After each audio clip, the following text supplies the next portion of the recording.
प्रेम से परम पिता परमेश्वर कुल मालिक महाप्रभु के पावन नाम को याद करें। जय गुरुदेव, जय गुरुदेव। जय गुरुदेव नाम किसका प्रभु का।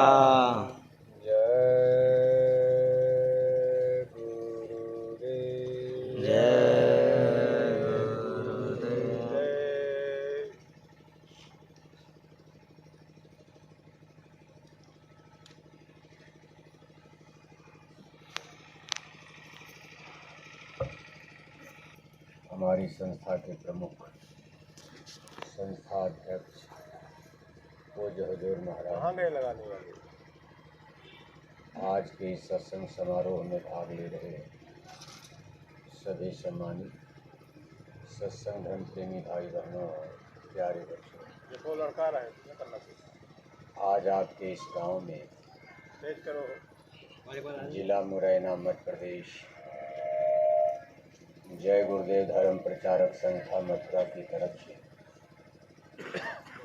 शाकाहारी धर्म का माँ के पास कर दो थोड़ा शाश्वत सनातन संदेश होने जा रहा है। ऐसा संदेश है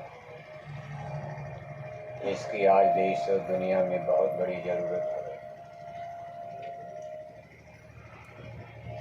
वैसे ये धरती और संसार तो बहुत बड़ा है। हम आप इस संसार की दुनिया के एक कोने में रहते हैं। अगर देश के हिसाब से देखा जाए तो हमारी धरती और पृथ्वी को भारतवर्ष हिंदुस्तान यानी इंडिया कहा जाता है। इस तरह से आज संसार में नेशंस राष्ट्र यानी देशों की संख्या करीब 200 के बराबर हो चुकी है। 200 देश के अंदर कितने इंसान मनुष्य रहते हैं ये भी कोई कम संख्या नहीं है। 6.25 अरब की आबादी धरती की हो चुकी, यानी 6.25 अरब औरत मर्द बच्चे बच्चियां करीब इस समय हमारी पृथ्वी पर इस मानव तन में मनुष्य शरीर में मौजूद है।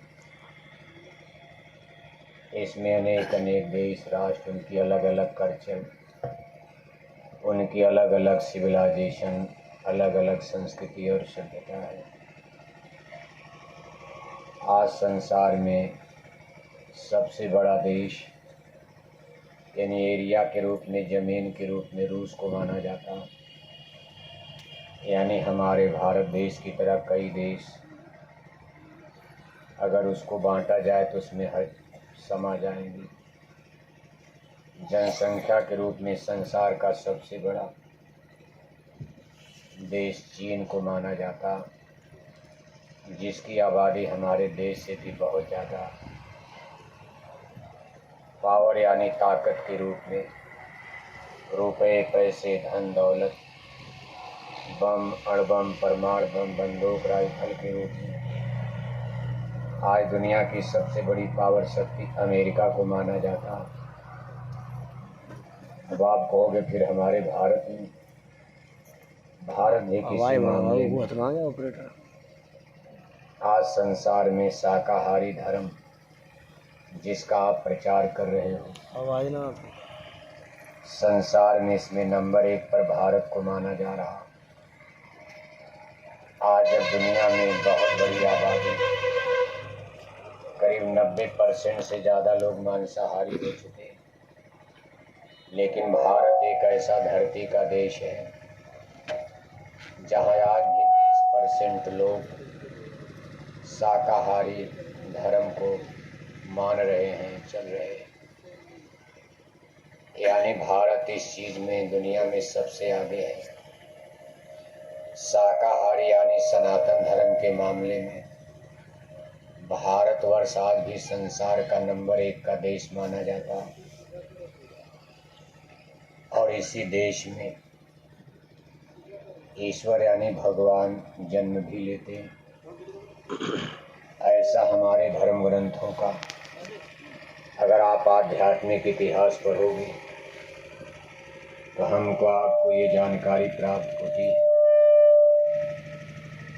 कि भगवान की भी जब दुनिया में आने की इच्छा होती है,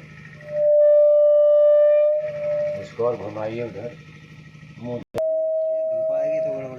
यानी भगवान की भी जब इस धरती पर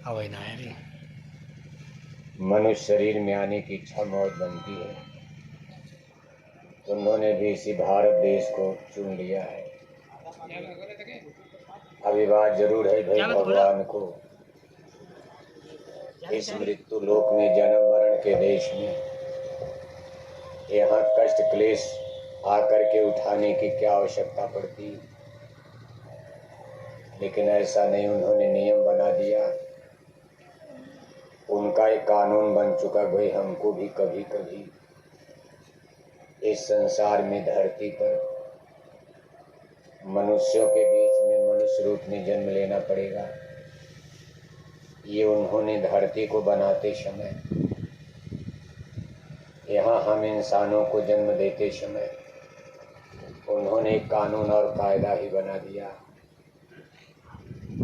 और हमारे धर्म ग्रंथ हमको आपको ये जानकारी भी देते हैं, अब तक मनुष्य रूप में ईश्वर का 2 बार अवतार यानी जन्म हो चुका, और ये दोनों इस भारत की धर्म भूमि पर,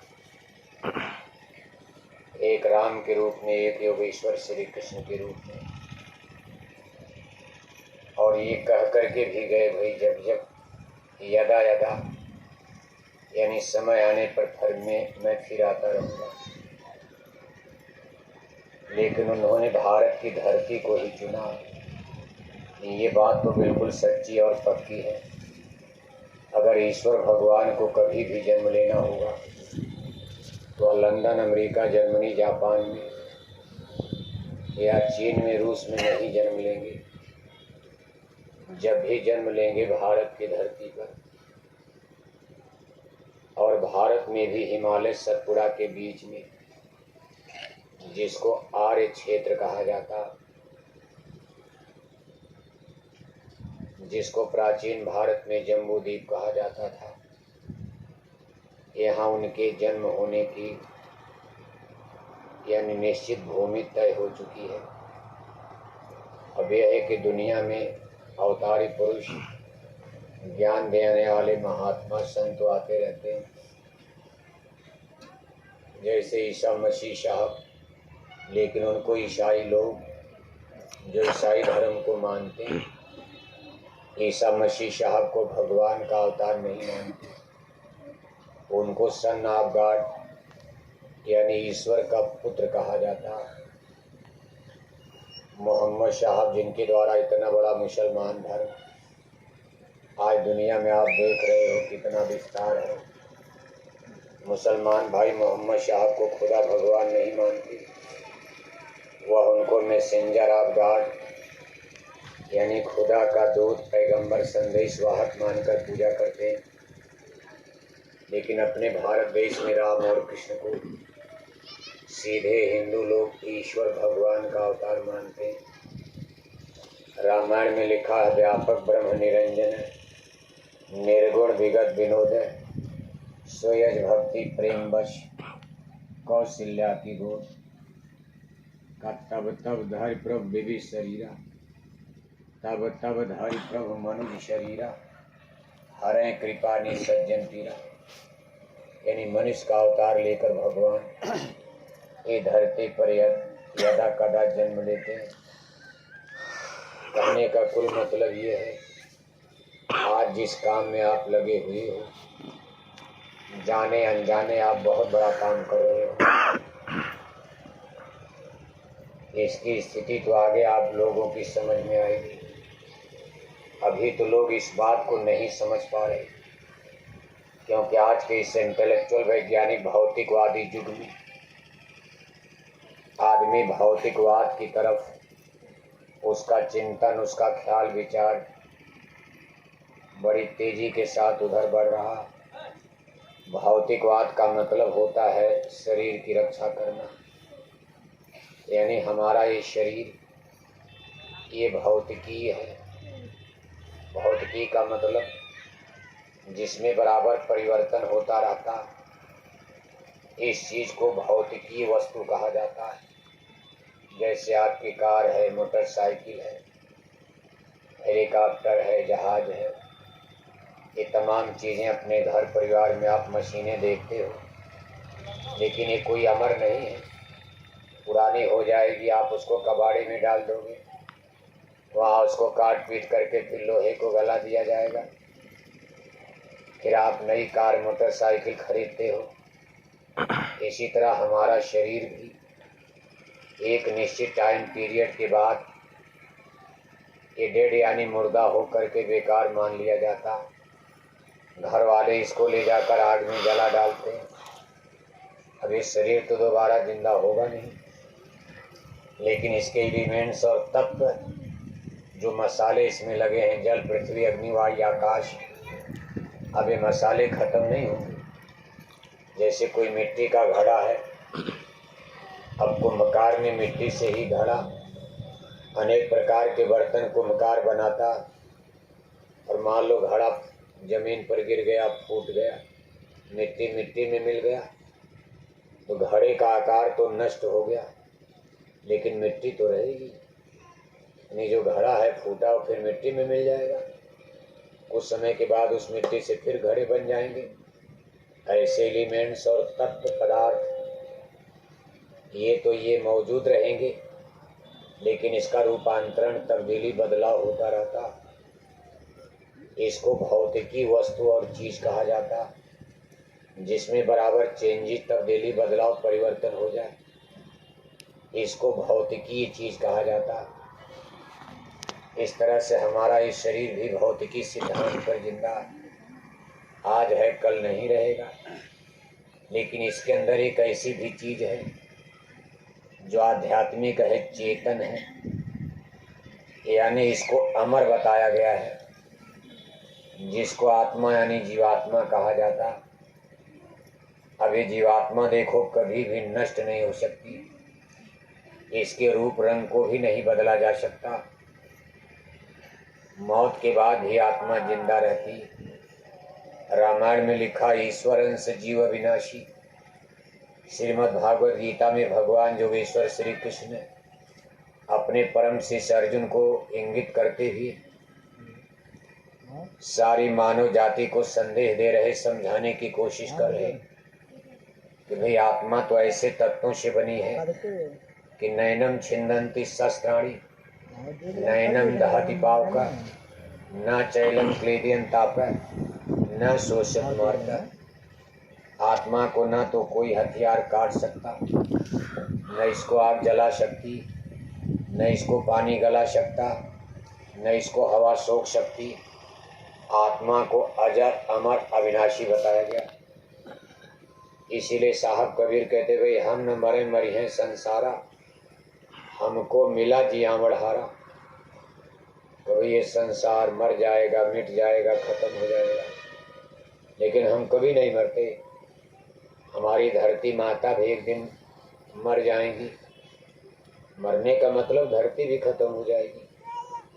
कोई समय आएगा तो आसमान में सूरज चंदा भी मर जाएंगे, खत्म हो जाएंगे, लेकिन साहब कबीर कहते भाई हम न मरे मरी हैं संसारा, हम कभी नहीं मरते। ठीक है। अब प्रश्न ये उठता अगर धरती नहीं रहेगी तो हम लोग रहेंगे कहाँ? मान लो अगर हम जिंदा रहेंगे, अब यहाँ हम से मतलब शरीर नहीं है, अब यहाँ हम का मतलब आत्मा से है। अगर ये शरीर मान लो कभी धरती भी नष्ट हो गई, खत्म हो गए, सूरज चांद तारे धरती आज सब कुछ, लेकिन तब भी हम रहेंगे।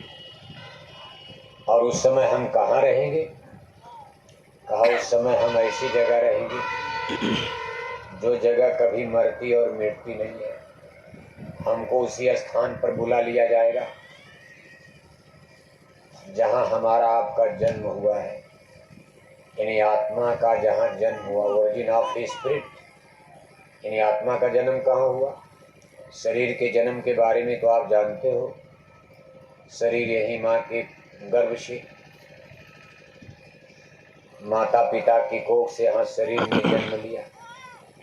एक दिन जन्म देने वाले माता पिता भी मरेंगे और जन्म लेने वाले बेटे बेटी भी मर जाएंगे, लेकिन आत्मा का जन्म ये धरती पर मृत्यु लोक में नहीं, आत्मा का जन्म है अमर देश सतलोक में। और जिस पुरुष की शक्ति की कोख से सूरत ने जन्म लिया उसको महापुरुषों ने सतपुरुष भगवान बताया है, विश्वास तो किया जाता। अब सतपुरुष भगवान तो कोई जानता भी नहीं, किसी को तो दुनिया राम और कृष्ण, ब्रह्मा विष्णु शंकर देवी देवता, बहुत कोई होगा स्वर्ग वैकुंठ की बात करता। हिंदू लोग, मान लो यहाँ कोई मुसलमान तो नहीं है, सब लोग हिंदू धर्म को ही मानने वाले बैठे हो। और काम कितना बड़ा करना है शाकाहारी धर्म का, यानी मुसलमानों को भी सुनाना। दुनिया ऐसे बदल जाए कि हिंदुओं से बदल जाएंगे, और हिंदू भी तो ज़्यादा मांसाहारी हैं, इसलिए अभी तो हिंदुओं को ही मुरैना में सुनाना। आज आपको सुन करके आश्चर्य होगा, 80% हिंदू भारत में मांस खाते। कितने हिंदू?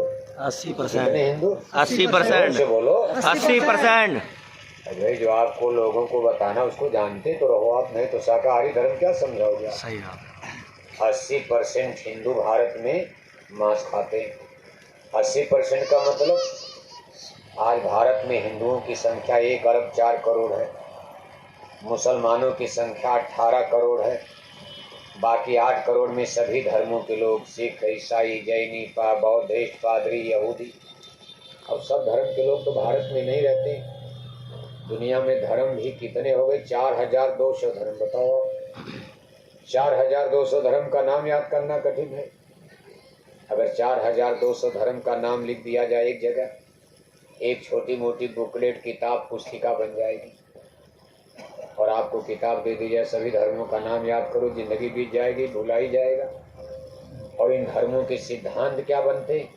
सभी धर्मों की किताबें बन चुकी हैं। जैसे हिंदू धर्म की किताब रामायण गीता वेद भागवत शास्त्र पुराण, ऐसे दुनिया के सभी धर्मों ने किताब भी बना लिया। मुसलमानों ने अपनी किताब बना लिया, पाक कुरान और मजीद कहते हैं। आपका गड़बड़ कर रहा, कहाँ गए? लगा दे राखो ला मोड़ा बुला ना। ईसाइयों ने अपनी किताब बना लिया जिसको बाइबल कहा जाता। पंजाब के सिख बहादुरों ने अपनी किताब बना लिया जिसको हम आप गुरु ग्रंथ साहब कहते। इस तरह दुनिया में तमाम धर्म की अलग अलग किताबें, अब कितनी किताबें बन गई। सारी किताबों को एक जगह कर दिया जाए, कितना कोठरी कमरा भर जाए केवल हिंदू धर्म की सारी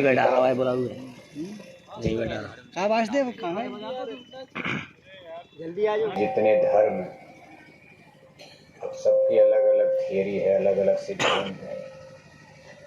कोई किसी देवी देवता को मानता है, कोई किसी को मानता, कोई किसी तरह से पूजा करता, कोई किसी तरह से पूजा करता।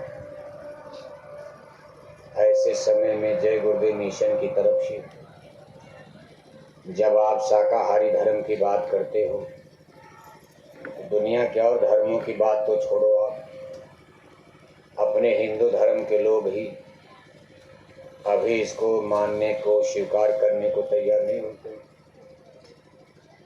क्योंकि 1 अरब 4 करोड़ हिंदू में आज भारत में 82 करोड़ हिंदू मांस खाते हैं।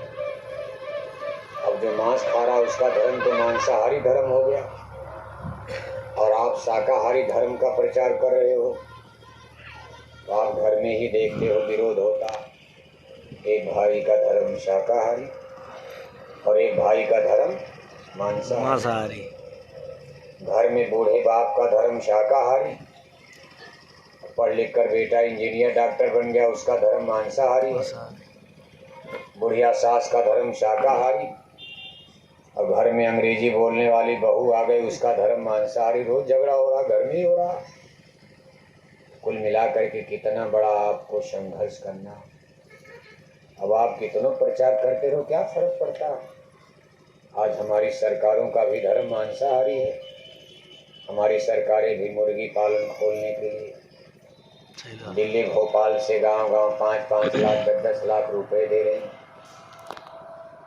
गांव-गांव पैसा दिया जा रहा, ले जाओ मछली पालन खोलो, ये ले जाओ सुअर पालन खोलो, गांव-गांव शराब की दुकान खोलो।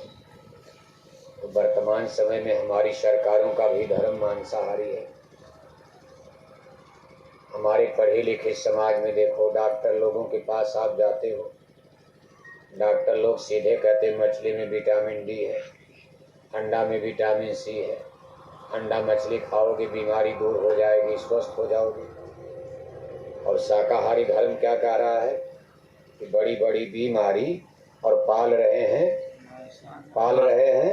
मांसाहारी। शाकाहारी नहीं, तब तो उल्टा जाए, मांसाहारी। बड़ी बड़ी बीमारी पाल रहे हैं मांसाहारी। आप जी धर्म का प्रचार करो, शाकाहारी धर्म, इसमें ये कहा जा रहा है कि बड़ी बड़ी बीमारी और पाल रहे हैं मांसाहारी। कहाँ पाल रहे हैं? खेत में। कहाँ पाल रहे हैं? पेट में। और मेडिकल साइंस क्या कह रही? पढ़े लिखे डॉक्टर, पढ़े लिखे लोग क्या करें? Engineer, doctor. हमारी सरकारें इंटेलेक्चुअल, तमाम पढ़े लिखे बुद्धिजीवी दुनिया के वैज्ञानिक क्या कह रहे कि मछली में विटामिन डी है और अंडा में विटामिन सी है। तो मामूली लड़ाई आप लड़ रहे हो। अब आप पढ़े लिखे नहीं हो, वो लोग पढ़े लिखे हैं, दुनिया उनकी मानेगी कि आपकी मानेगी? हमारे सत्संगी बेचारे जैकेट पहन के तो कक्षा 10 फेल हैं, कितने कक्षा 8 फेल हैं। अगर मान लो कोई सत्संगी ज़्यादा पढ़ा लिखा है, वो शर्म के मारे जैकेट ही नहीं पहनते, बाबा कौन बवाल मोल ले। यही बेचारे गरीब गुरबा छोटे छोटे, जिनसे कोई चाहे हंसे, चाहे मजाक करे, चाहे कुछ करे। अगर मान लो कोई पढ़ा लिखा सत्संगी भी बन गया, वो शर्म के मारे जैकेट पहनता ही नहीं। ना पहनता, सही बात है। क्योंकि जहमत कौन मोल लेगा? जिधर जाएंगे ट्रेन में, बस में, तो उनको ऑफिस में जाना है, नौकरी करनी है, तमाम अच्छे बुरे मिलेंगे। दिन भर यही जैकेट पहन के जाएंगे, उसी पे झगड़ा होगा, बहस होने लगेगी, भाई ये क्यों पहन लिया, शाकाहार का मतलब क्या? ट्रेन में झगड़ा, कार में झगड़ा, बाजार में झगड़ा, ऑफिस में झगड़ा, दफ्तर में झगड़ा। तो छोटे छोटे लोग, क्या छोटे छोटे लोग इतना बड़ा काम कर सकते हैं? लेकिन अगर ईश्वर चाहेगा तो कर सकते हैं। जैसे भगवान राम की मृत्यु तो अयोध्या में रह गई। छोटे छोटे गरीबों को, आदिवासी कोल भील जिनको कहा जाता, जिनको आप भालू बानर भी कहते, कोई सींग पूंछ वाले बानर नहीं, वो जानवर नहीं थे। आदिवासी कोल भील, कम पढ़े लिखे, जंगल में। आज भी कर्नाटक में जाओ, उनके वंशज सतपुड़ा की श्रेणी पर, पहाड़ियों में, पठारों में आदिवासी कोल भील।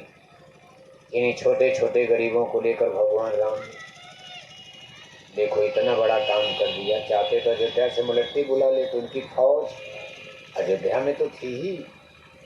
उनके 2 भाई भरत और शत्रुघ्न कहने लगे हम भी आ जाएं। कहने नहीं, आपकी जरूरत नहीं, मैंने मुलट्टी तैयार कर दिया काम।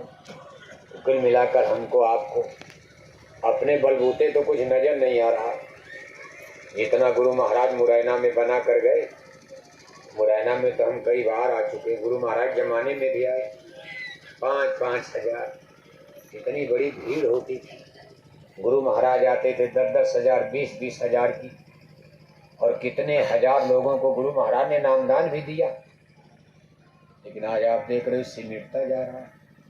जो सत्संगी तो भी भाग गए, दूसरे की बात तो छोड़ो, जो सत्संगी थे, जो 10 साल 20 साल संगत की सेवा में लगे, उन्होंने भी झंडा वंडा पटक करके अपना पलायन कर गए। अब आप इतने लोग क्या कर सकते हो? लेकिन विश्वास रहे, कहीं हनुमान ने लंका का काम कर दिया।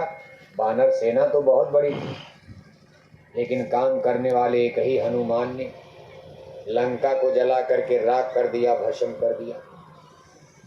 इन्हीं अगर भगवान को जो चीज मंजूर हो गई, अगर भगवान की इच्छा बन गई, तो सारी दुनिया के मनुष्य मिल करके भगवान की इच्छा को कोई रोक पाएगा?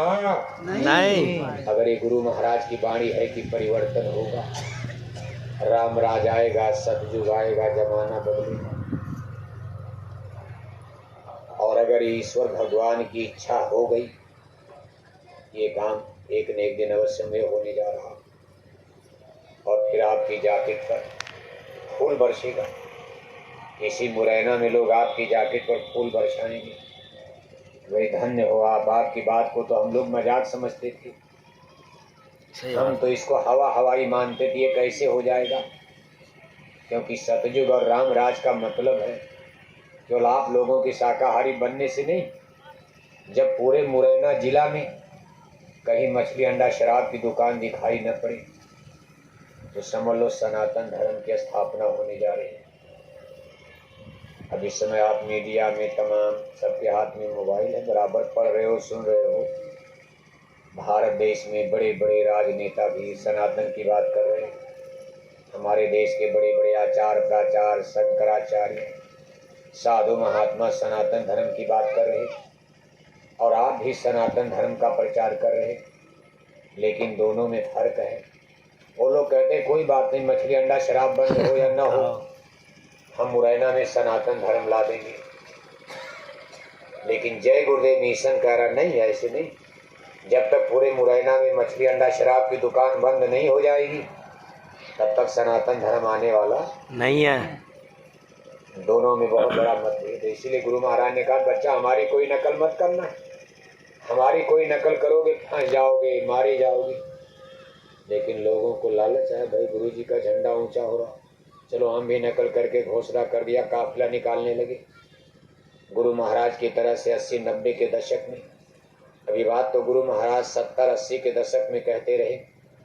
जब गुरु महाराज का प्रचार बढ़ा तो गुरु महाराज तो अंतर्जामी और देख रहे तमाम साधु महात्मा भारत में खड़े हो रहे, दाढ़ी बढ़ा लिया, बाल बढ़ा लिया, गिरवा नीला सफ़ेद पहन लिया। गुरु महाराज की तरह वो भी काफिला निकालने लगे, प्रचार करने लगे। पहले वो लोग कथा वाचक थे, कथा करते थे, कीर्तन करते थे। सत्संग कोई भारत में जानता नहीं था। राधा स्वामी मिशन को छोड़कर कौन जानता था। लेकिन गुरु महाराज की नकल करके लोगों ने कहा भाई कथा कीर्तन में तो नहीं, सत्संग के नाम पर जनता आ रही। गुरु जी के पास कथा के नाम पर नहीं, सत्संग के नाम पर भीड़ आ रही। भारत के महात्माओं ने नकल करके सत्संग शुरू कर दिया, कहा हमारा भी सत्संग है, हमारा भी सत्संग है। अब उनका सत्संग हो रहा। तब गुरु महाराज ने उसको चेताया था कि बच्चा हमारी कोई नकल मत करना, हमारी नकल करोगे तो गैर फंस जाएगा। जब गुरु महाराज ने सतयुग आने की घोषणा की 80 के दशक में, राम राज आने की घोषणा किया 70-80 के दशक में, तो गुरु महाराज से लोगों ने कहा था गुरु महाराज आप तो तारीख महीना सन भी बता सकते हैं। गुरु महाराज ने कहा बिल्कुल बता सकता हूँ, मैं तारीख बता सकता हूँ, महीना बता दूंगा, सावन होगा कि भादों होगा। मैं साल बता सकता हूँ किस साल में, किस महीने में, किस दिन सतयुग की स्थापना होगी। लेकिन मैं बताऊंगा नहीं, क्योंकि लोग और नकल करेंगे। अपना झंडा ऊंचा करने के लोग तुरंत भविष्यवाणी करेंगे और कहेंगे हम सतयुग ला रहे, फला तारीख को आ जाएगा, इसलिए मामला बिगड़ जाए। गुरु महाराज ने कहा जब आना होगा आएगा, लेकिन मैं इसको नहीं बताऊंगा। फिर भी लोगों ने नकल कर लिया जो कुछ। अब तो देखो तमाम लोग महीना साल बता देते, 24 में आ जाए, कोई कहता 25 में, और होता जाता कुछ नहीं। और सब लोग धोखा खा जाते, लोगों की वाणियाँ गलत हो जाती। लेकिन गुरु महाराज ने कोई साल और तारीख नहीं बताया, बस इतना ही कह दिया है कि राम कलयुग में कलयुग जाएगा और कलयुग में सतयुग आएगा, राम राज आएगा, परिवर्तन होगा। और गुरु महाराज की जब नकल कर लिया लोगों ने, चेला चप्पड़ तो बनाया। जनता है, जनता को क्या पता कि जय गुरुदेव में सही है कि उसमें सही है कि वहाँ सही है। भारत की जनता तो पीपल में भी भगवान मान के पूजा कर लेगी, क्या फर्क। गंगा गोदावरी भी पूज लेगी, 1-2 लाख वहाँ भी चेला बना लो। कहीं भी नकली भी साधु बन के पहाड़ में खड़े हो जाओ और लोग देख करके कहेंगे अरे भाई एक ऐसे महात्मा जंगल में है जो 2 दिन से भोजन नहीं किए, जनता में हल्ला मचेगा, पूरे सिद्ध महात्मा। कभी वो पानी भी नहीं पीते, रात में भले दूध पी लें, दिन में कोई देखा नहीं। लोग कहते भाई पानी भी नहीं पीते, केवल ऐसे ही रहते हैं। बस अगल बगल की जनता भाग के जाएगी, महाराज हो सकता है यहीं से लाभ मिल जाए। जनता को तो लाभ से मतलब, लाभ क्या लेना, कोई मुक्ति नहीं। इस कलयुग में कोई मुक्ति उक्ति नहीं जानता।